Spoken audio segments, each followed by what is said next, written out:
All right, let's get right back to it. Mike DeGrandis, Senior Litigation Counsel at New Civil Liberties Alliance, NCLA, joins me. The Supreme Court, the Massachusetts governor, Governor Baker, and the pandemic's restrictions. And in the last hour, I mentioned some of the political decisions being made, not necessarily even by following the science. So, Mike, Supreme Court, Governor Baker, the pandemic, and a ruling. What's going on here? Yeah, hi. Thanks for having me on. I think there's an interesting dynamic going on here. I think that there is a trend in state and federal courts, and now we see the United States Supreme Court chime in on it too, where I think they're starting to realize that constitutions don't sit idly by during crises, during pandemics, whatever it may be.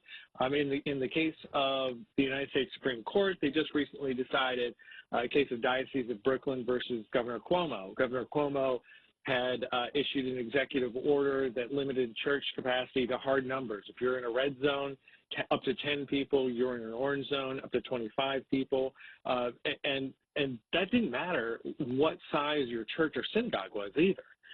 No such restrictions exist in essential businesses that Governor Cuomo thinks are essential, or even in non-essential ones. And the United States Supreme Court said quite clearly that the First Amendment takes precedence here. You've got to, if you're going to burden the civil liberties of American citizens, you've got to have it narrowly tailored to achieve a compelling government interest. And Governor Cuomo didn't do that. And I think this is going to have ripple effects in my case in Massachusetts and elsewhere around the country. Well, what exactly is Governor Baker proposing, and is it in any way different than Governor Cuomo? And, you know, Mike, to the best of my recollection, and of course the Patriot audience can correct me if I'm wrong, but I think I've got this one right. At the state level, South Carolina is the only state that protects churches by law and in their constitution. Well, Massachusetts does protect free exercise of religion as the United States Constitution does. Governor Baker's restrictions on places of worship are probably more in line with what the United States Supreme Court wants to see. Justice Kavanaugh, in his concurrence in that Diocese of Brooklyn case, said, look, there are times when you can put some restrictions to protect public health. This is certainly not the way to do it. These harsh limitations where you're burdening the worship more than you are burdening any secular activity. In Massachusetts, the key is that Governor Baker has used a Civil Defense Act to basically control, govern every aspect of every Massachusetts resident's life. He has just the typical limitations that you've seen in other states as far as determining what businesses are essential, what activities will be allowed and what activities won't, curfews and so forth. The problem that Governor Baker has created is a real conflict with the separation of powers. And again, this happens elsewhere in the country too. We have state governments with only those powers enumerated in the state constitution. And the separation of powers is one of the most important features of a Republican form of government. So you have to question, does Massachusetts still have a Republican form of government if Governor Baker is making law? You know, the Supreme Court has weighed in on police powers, typically referred to as police powers, and given the governors of the states, I don't know if it's wide latitude, but the ability to do so. Is it a case now where it's more likely the Supreme Court is looking at what's often called the greater good argument? In other words, we have our First Amendment rights, the right to assembly, the religious practice, but also that, you know, the greater good is in part the fact that these institutions, churches, places of worship, synagogues and otherwise, can choose safely and still exercise without running contrary to the police powers of the governor. Well, what I would say there is that the governor is not the one who exercises the police power. The police power is not the governor's. And certainly in Massachusetts, the Supreme Judicial Court of that state has been consistent throughout history that is a legislative power. And that tends to be true across the country, that courts have recognized that the police power is a very, very serious, powerful tool because it's about regulating health, safety, welfare, and morals. And the last thing on earth anybody wants is for one person to be able to regulate the morals of your state. You've got to have your elected representative in your legislature debating issues of health, safety, welfare, and morals. So I think every governor runs afoul of the separation of powers, because if they're taking on the governing of police powers for themselves, they're taking that away from the legislature. That's certainly what's happening in Massachusetts. And I think the Supreme Court would be on my side with this. And the case that comes to mind is Jacobson against Massachusetts, which is a turn of the century, 19th to 20th century case regarding the forcible vaccination against smallpox.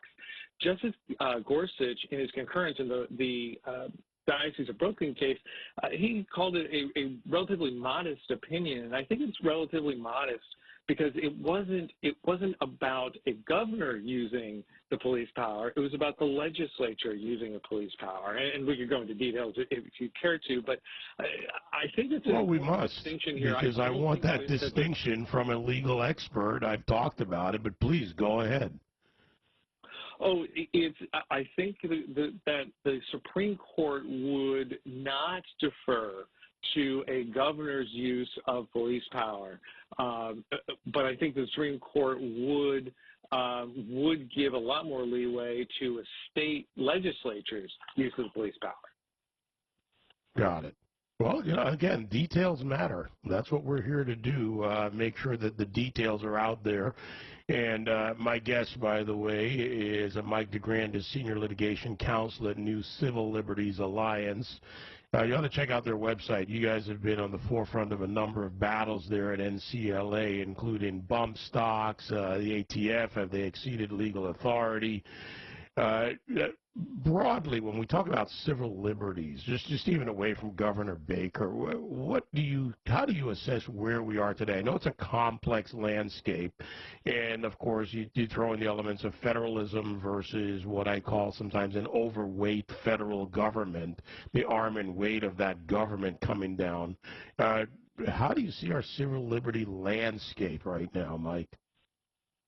It's always difficult to tell in the moment to see what you hope are trends toward greater recognition of civil liberties, but at the same time you can't help but notice people more and more willing to surrender those civil liberties, and that's why it's important to have constitutions. They exist for crises like this, because in times of crisis, that the passions and prejudices of people grow and end up infringing upon others' civil liberties.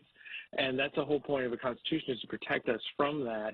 And you see so many people now willing to cede responsibility to Governor Newsom, Governor Cuomo, Governor Baker, whomever it may be. And so I don't like the current trend, but I'm hopeful that we are educating ourselves in the meantime, as we are now 10 months into this pandemic, into this time when people initially told us it was 2 weeks to flatten the curve.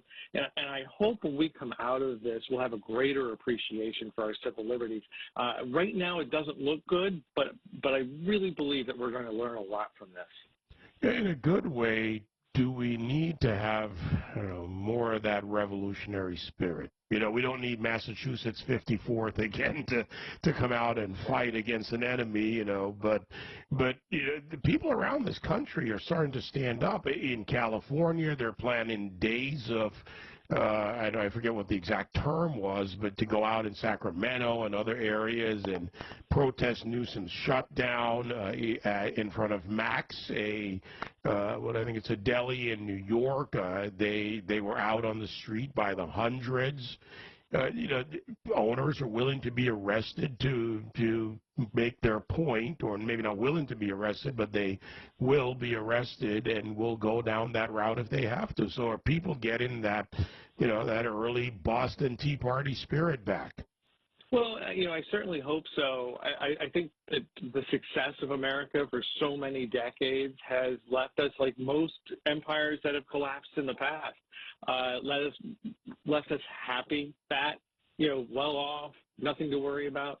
I think once we see our civil liberties, how quickly they can either erode or be taken right away from us, I hope it does reawaken that revolutionary spirit, the principles upon which the revolution was founded, which also established the Constitution for the United States and for the states as well. And I think that I'm encouraged that there seems to be a little bit more awareness and appreciation for the revolutionary spirit.